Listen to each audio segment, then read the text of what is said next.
কাল থেকে শুরু হচ্ছে সনাতন ধর্মাবলম্বীদের সবচেয়ে বড় ধর্মীয় উৎসব দুর্গাপূজা।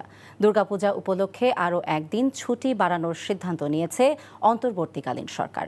এতে বৃহস্পতিবার থেকে দশমীর দিন পর্যন্ত 4 দিন ছুটি পাচ্ছেন হিন্দু ধর্মাবলম্বী মানুষ। সকালে রাজধানীর ঢাকেশ্বরী মন্দির পরিদর্শন করে এই তথ্য জানিয়েছে প্রধান উপদেষ্টার বিশেষ সহকারী মাহফুজ আলম। এ সংক্রান্ত প্রজ্ঞাপন আজই জারি হতে পারে বলেও জানান তিনি। এদিন দুর্গাপূজাকে কেন্দ্র করে ঢাকা মহানগরীতে আইনশৃঙ্খলা পরিস্থিতি অবনতির শঙ্কা নেই বলেও জানিয়েছেন ডিএমপি কমিশনার মাইনুল হাসান। নাজিবুর রহমানের আরেকটি রিপোর্ট। শারদীয় দুর্গোৎসবের সার্বিক প্রস্তুতির খোঁজ নিতে মঙ্গলবার রাজধানীর ঢাকেশ্বরী মন্দিরে আসেন প্রধান উপদেষ্টার বিশেষ সহকারী মাহফুজ আলম ও প্রেস সচিব শফিকুল আলম।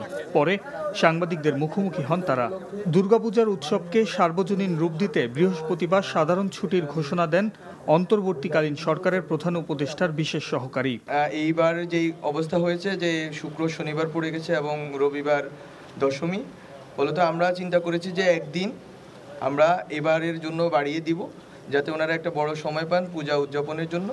তো এইবার হচ্ছে বৃহস্পতিবারে সরকার আজকের ভেতরেই একটি প্রজ্ঞাপন হয়তো জারি করবেন। এর মধ্য দিয়ে আমরা দেখব যে পূজার ছুটি একদিন বাড়ানো হয়েছে। 5 আগস্ট পরবর্তী পরিস্থিতিতে হিন্দু সম্প্রদায়ের উপর হামলার ন্যায় বিচার ও ক্ষতিগ্রস্ত পরিবারদের দ্রুত সহযোগিতার আশ্বাসও দেন তিনি। যারা ক্ষতিগ্রস্ত পরিবার আছে ওই পরিবারের কাছে প্রধান উপদেষ্টার ত্রাণ ও কল্যাণ তহবিল থেকে আমরা সহযোগিতার জন্য আমরা চেষ্টা করব। আমরা চাচ্ছিলাম যে দুর্গাপূজা অনুষ্ঠিত হওয়ার আগেই যাতে আমরা পৌঁছাতে পারি, কিন্তু আমরা হয়তো আজকালকার ভিতরে এই ব্যবস্থাটা খুব দ্রুতই করবো, যাতে ওনারা নিরাপদে এবং আনন্দের সাথে পূজা উদযাপন করতে পারে।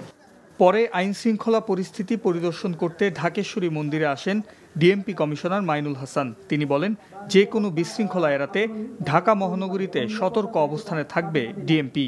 আমাদের জানার মধ্যে এরকম কোনো আশঙ্কা নেই যে কোনো ধরনের ঝুঁকি আমরা দেখছি না। বিসর্জন শোভাযাত্রার জন্য বিশেষ নিরাপত্তা ব্যবস্থা থাকবে।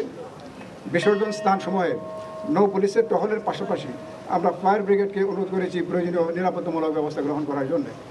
দুর্গাপূজা উপলক্ষে নগর জুড়ে কয়েক স্তরের নিরাপত্তা দেওয়ার কথাও জানিয়েছেন ঢাকা মহানগরী পুলিশের এই শীর্ষ কর্মকর্তা। Najibur Rahman, NTV news, Dhaka. টাকা চুরির জন্য যদি আমার গলায় জুতার মালা পরাইতে হয়, তাহলে আমার শালীর সাথে প্রতারণা করার জন্য তোর ফাঁসি হবে। দুলা ভাই, আপনার তো ঘর জামাই বইলা একটা পরিচয় আছে, আমার তো তাও নাই।